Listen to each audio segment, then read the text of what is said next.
Still Poddable, still Poddable. Boston Celtics, still Poddable, still Poddable. Oh yeah! Still Poddable, still Poddable. Boston Celtics, still Poddable, still Poddable. Banner 19. Beat Robb, Jim, Packard, Jay King. Still Poddable, still Poddable. The Caesar on the court to get another ring. Still Poddable, still Poddable. Everybody in the chat now sing. Still Poddable, still Poddable, still Poddable, still Poddable. Boston Celtics, still Poddable, still Poddable. Oh yeah! Shut your ass up, man. Daddy's always happening here.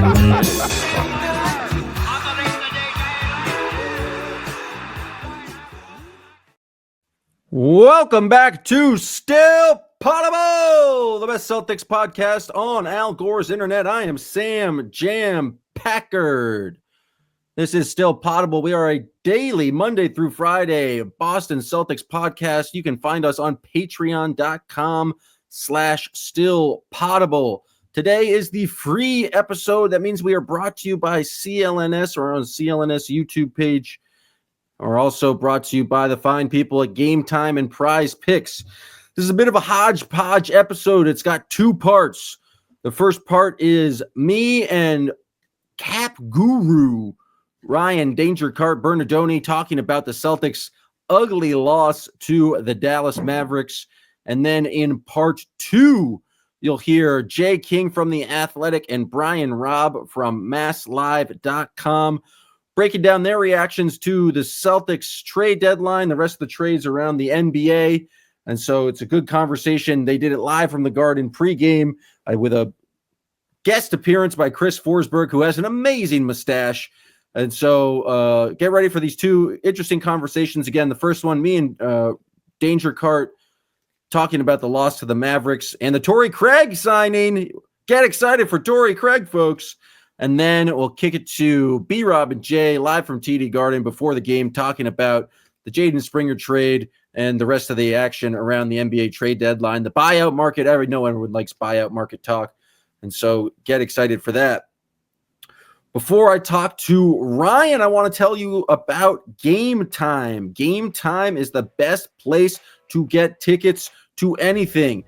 I was just able to go to the Sixers playing the Celtics and watch the Celtics have a 26-point comeback in Philadelphia. Use the Game Time app to go to that. I'm going to go see the Celtics play the Knicks in Madison Square Garden and look forward to getting some deals through the Game Time app. Game Time makes it easier to find better value for tickets to sports, concerts, comedy, theater, and more. It has all-in pricing, and it shows you the total up front with no surprise fees at checkout. You can get a panoramic view from your seat in the app before you buy, and it has a lowest price guarantee. If you find some other tickets with a lower price, Game Time will credit you with 110% of the difference. Plus, there's Game Time ticket coverage. Your tickets are guaranteed to be delivered on time, and your purchase is covered with the most flexible customer service policy in the ticketing industry. So go out, do something fun. Download the Game Time app. Take the guesswork out of buying tickets with Game Time. Download the Game Time app today, create an account, and use code CHATSPORTS for $20 off your first purchase. Terms apply. Create an account and redeem code and use promo code CHATSPORTS, CHATSPORTS for $20 off. Download Game Time today. Last minute tickets, lowest price guaranteed. Prize Picks is the best place to get real money sports action. With over 10 million members and billions of dollars in awarded winnings, Prize Picks has made daily fantasy sports accessible to all. You just pick more or less on at least 2 players for a shot to win up to 1,000 times your cash. Run your game all season long on Prize Picks. The big game, you guys know the game, it's big. It's almost here, and it's now or never. Don't miss out on the last football game of the season with Prize Picks, the best place to win cash while watching the big game. Prize Picks is giving away a free pick for that huge game where one of the starting quarterbacks will only need 1 yard to win. If you're correct on at least one more stat projection, you can win real cash. So sign up today and get $50 instantly when you play $5. You don't even need to win to get the $50 bonus. It is guaranteed. Download the app today. Use promo code CLNS to get that $50 instant bonus after you play your first $5 lineup. Again, download the app. It is promo code CLNS to get $50 instantly. What's happening? It's still Poddable. I'm Jay King from The Athletic, here with Brian Robb from MassLive.com. It's a special day today, trade deadline day. We're doing this live from inside TD Garden. If you hear some crowd noise, that's why. Pre-game here, Celtics versus Mavericks coming tonight. Brad Stevens just spoke about the trade deadline. And even though he made no moves, there was huge news to come out of the trade deadline. Brad Stevens said hell. He said hell in a public setting. I missed that. He said today Holy was boring as hell. Right. He's a changed man. He's a changed man. He's dropping F-bombs in right He next year. goes in the front office all of a sudden. Man is out here cussing. Hell doesn't count as a cuss word, does it? I don't know. We'll see. Depends on who you are. But yeah, it was For Brad it does. Yeah, 20 minutes of Brad. What was the biggest takeaway from you from that? We covered a lot of stuff from Jay and Springer to trade deadline day to ownership stuff. What stuck out to you? The number one thing is he said out loud that they will acquire or look to acquire a wing in their 14th roster spot. That's obviously the need when you look at the roster. You think that, but Brad confirming that and saying that they'll target somebody with the 14th spot. Then he said they'll be patient with the 15th spot. Also not a surprise. They've left that open all year because of their salary situation. The sooner they add somebody, the sooner they'll be paying luxury tax, the more luxury tax they'll pay. So that makes sense. Financially, it makes sense. But Brad kind of laid out the timeline that the 14th player will come soon. After that, they'll kind of take their time filling the 15th. Yeah, so, in the past, obviously, they've gone its latest filling at the last day of the regular season. I think last year, they obviously went to Nemu with that. I imagine this year, though, they're not going to wait that long, particularly if they promote, like, Drew Peterson or something like that in that 15th spot eventually. But, yeah, the curious thing now is, like, they want a wing. Obviously, Peterson's a guy they could promote right away if they believe in him fully. But there are going to be some wings on the buyout market, Jay, that I think some are already out there. We already talked about your high opinion of Torrey Craig the other night. Huge opinion of Torrey Craig. Yeah, but beyond that, like Lonnie Walker is obviously out there. He's more of a guard in the wing, but I think he kind of fills the James Harden role type. And there'll be a few more guys out there. So I'll be curious to see if they target more of a veteran guy from that standpoint, or maybe someone younger with potential upside, like they thought Jay and Springer might have been. Yeah, to me, you just need someone Joe Mazzulla will not mind playing. Yeah. Whether it's soaking up minutes at the end of the regular season, whether it's in case of emergency in the playoffs, you need somebody Joe can trust. Is Drew Peterson that guy? He hasn't proven to be. No. Like, he had that good game in Cleveland, and that's basically been it. Yeah. Like, he's gotten another couple chances, but they haven't shown that they trust him enough to rely on him. Even when they're shorthanded, Jaden Springer has gotten the looks recently. Maybe that was to kind of prop him up for trade purposes. But Springer, I mean, it was a straight salary dump the Celtics agreed to with the Rockets. He was waived today by Houston, or they decided to waive him, and so he's back on the market. The Celtics cannot acquire him, just so everyone's aware. There's a rule against that because teams used to get around that. They used to use that as a loophole. Right. I believe Zadrunas Gary Payne back. Yeah, Ilgauskas, I think, was the final straw. Like right away after the Cavaliers dealt him. So you can't do that anymore. It's really loud in here. I don't know if anyone can hear that. Hopefully you guys can't hear the crazy arena noise right now. Hopefully these mics do a good enough job of just kind of isolating it. But if you can hear all that stuff, I'm sorry about it.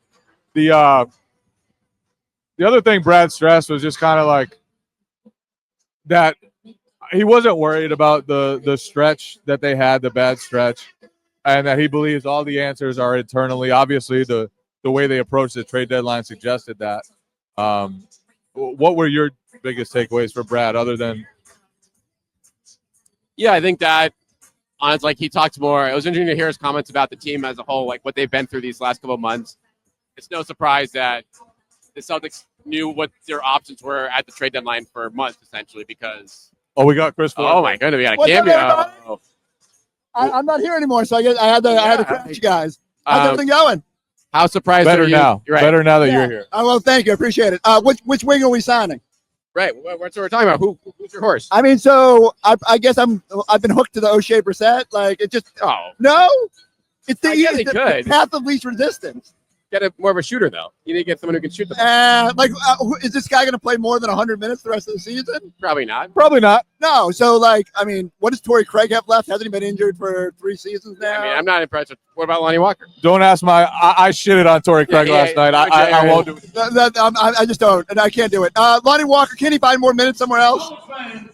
Maybe, but it just comes down to what dude wants to be a part of this. And for me, O'Shea is pretty much well, maybe I made a bad decision. Maybe that would be a good vibe opportunity. story. It would be a good vibe story to bring O'Shea. It all comes down to I thought me and you were on the Javonte Green would be great. I don't know what the price would have been, but yeah, I don't know. There's not a lot of sexy options. What do you got? I think a shooter would be best, right? Because they don't have a shooting option right now beyond Sam Hauser. You don't have at the end of your bench a shooter. You have Drew Peterson who can make some shots, I guess. Jordan Walsh definitely not a shooter. Would you just? I mean, I guess they're going to sign someone regardless. But would you just lean it? What could he swerve us and just do Drew Peterson? He could. He could. He's probably the best shooter out there on the market. Which is the crazy part. I mean, I assume he's the 15th guy eventually, but I do think they'll probably get a veteran guy for that 14th. Right. And so Lonnie makes some sense. I don't think it'll be long. Right. I don't either. Because I just think he's going to get more minutes. A long time he ago. needs to go somewhere where he can play and get minutes and earn his way back to the NBA. That's not here. No, he's going to maybe get. You have to be to come and take this spot. If you're a veteran, you have to be happy to get a ring, and at that point, I wish there was more options. What about Josh Richardson's available? I sneaky again. Anybody that Brad has a history with, I'm kind of intrigued by. So. Oh, he's back. He's back. He was going to leave, but he's back. It's so. I mean, it's just. I just love comeback stories. What else? I don't know. I wish I was going to swoop in with. I was like, I wonder if I could come up with a name. I got nothing. So O'Shea, it wouldn't just be a vibes. It could be you need an energy guy. Right. You need a bigger wing who can play defense. They haven't trusted Jordan Walsh. I don't want to say they don't trust him. They haven't shown that they trusted him. He's still young, right? O'Shea at least would know what to do if they put him in. He's the 5, right? And you're still getting some tax off of Jalen and Jason and guarding bigger guys. I just think in the absence of sexier options out on the market, it might work. The title of this might have to be O'Shea Brissett is the sexiest option. It just might work. Plus, I want the vlogs back. The behind-the-scenes look, the planes vibes. Give me the vibes. It's all about vibes. It's a vibe. It's a vibe world. The vibe world. How long is this podcast? What are you guys going? Right? We got another 10 minutes here. We haven't. If you want to. You guys are great. You guys are really giving the people what they want. B-Rob's making a whole career out of this trade deadline. How many posts this week? Oh my God, 15. It's impressive. I never thought I'd get so much content. I was my bosses. I hope they don't subscribe. they see how much work you're doing, and I'm like, damn it. It's a lot of just looking at last year and then. Still, how much Tice content did you get out of this week? Not enough. We didn't talk about him. That's the sleeper for the 15th spot right there.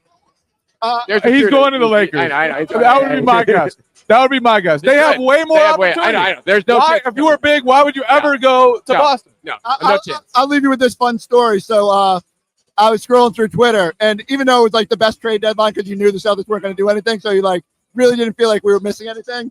But Bobby Marks had posted a picture of the Lakers starting 5 on a monitor at ESPN, and I looked really quick, and I just saw Williams, and I thought it was Rob, and I thought I missed a Rob Williams trade to the Lakers, and I literally almost passed out. And I was like, oh, it's Mark Williams. That's right. Okay. Thank God. I can breathe again. What happens with Smart? Does he get bought out? No, they said no. He's got a year left. There was a report saying no, that they want to keep Malcolm Brogdon and Smart and Chris Middleton as leaders for their young guys there. Can you imagine Marcus and Brogdon in that locker room being like, how the hell did this happen? What went wrong in our lives to be in this position? I feel so bad for Marcus. It sucked.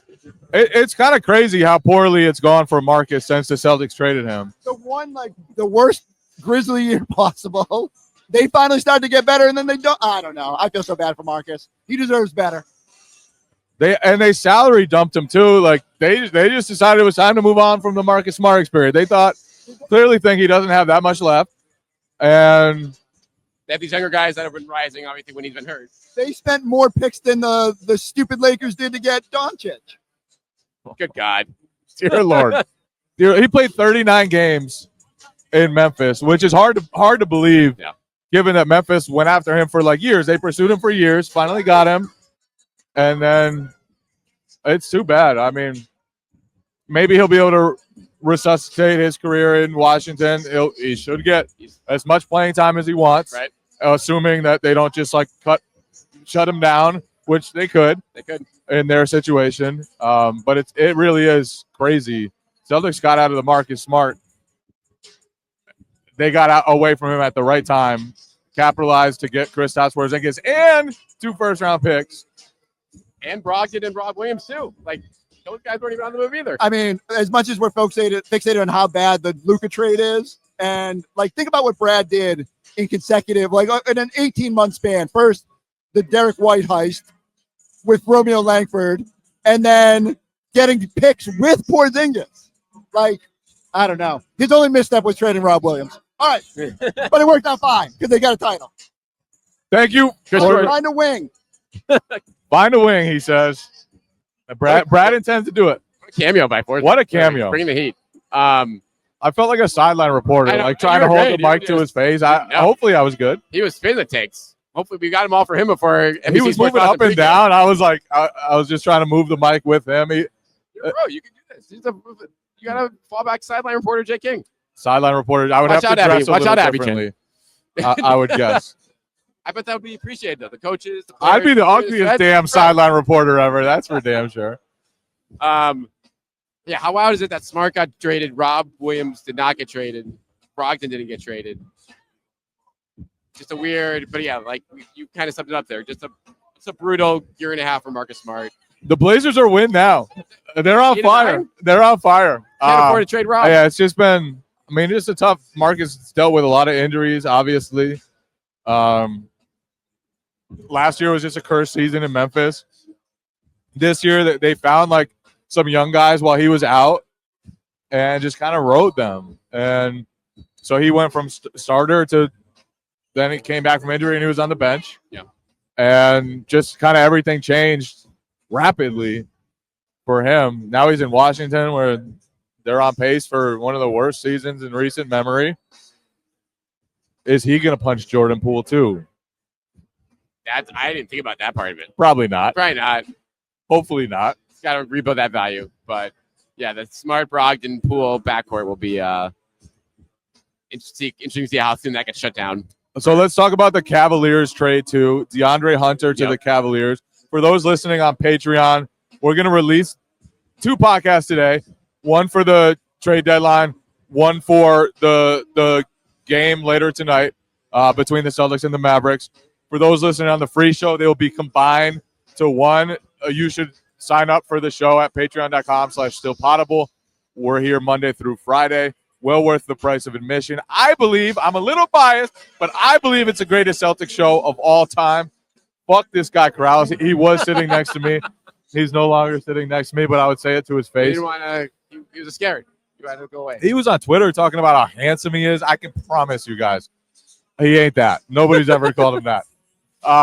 Anyway, DeAndre Hunter to the Cavs. Does that materially change their fortunes? How much of an upgrade was that for them, especially in a possible Celtics matchup in the playoffs?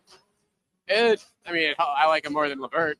But at the same time, in a 7-game series, like Hunter's not going to he's not known as a defensive stopper by any means. So he's a better shooter than LeVert. He come a long way this year. Has been pretty damn solid for the Hawks after kind of up and down last couple of years.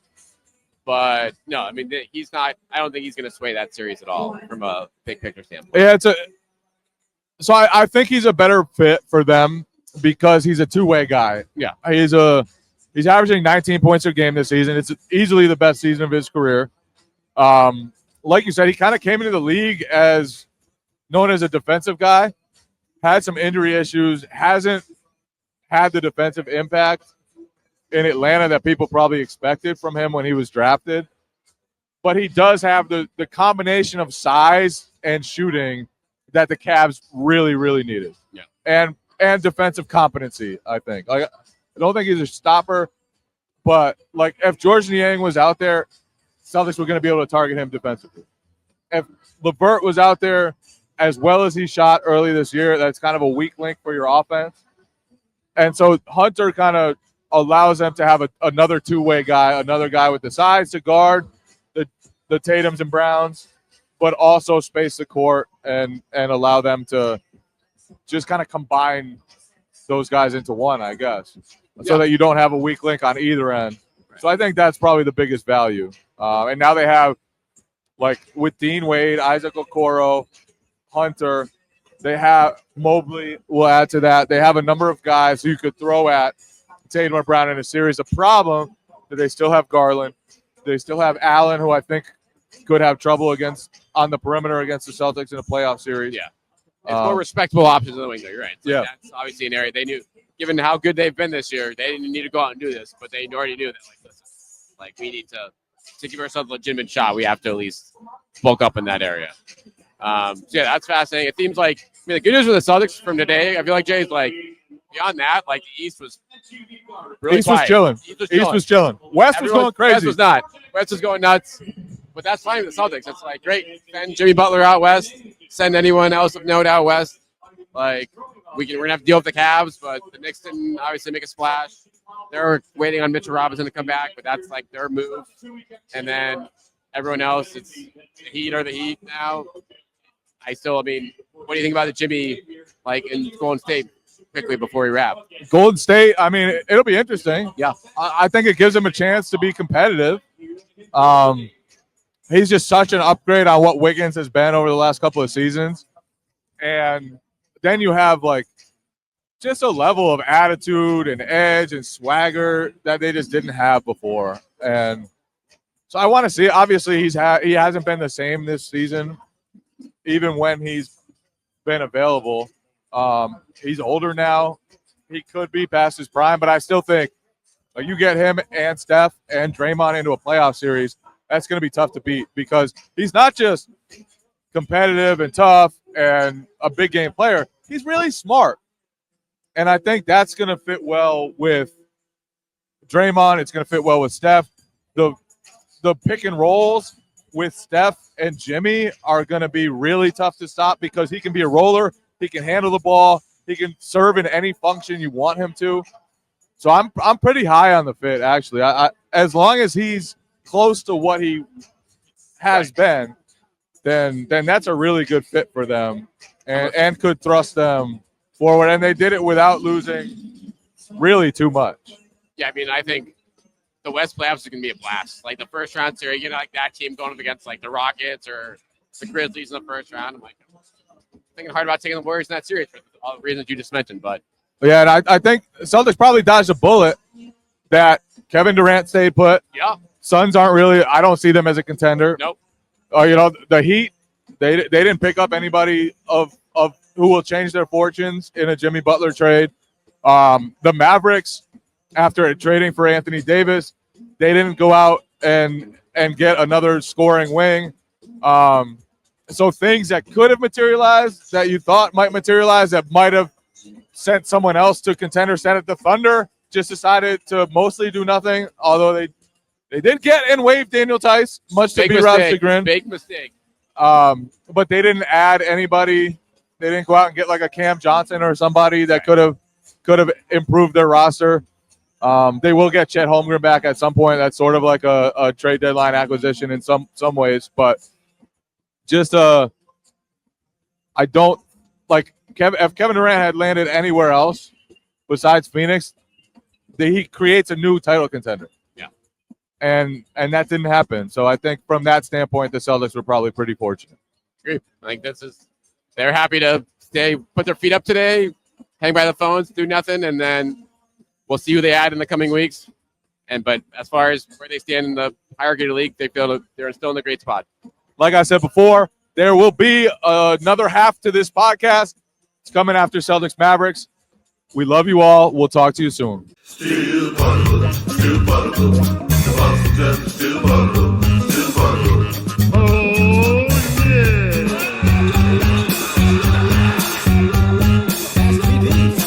Slow down from eating and drinking and all that wild stuff.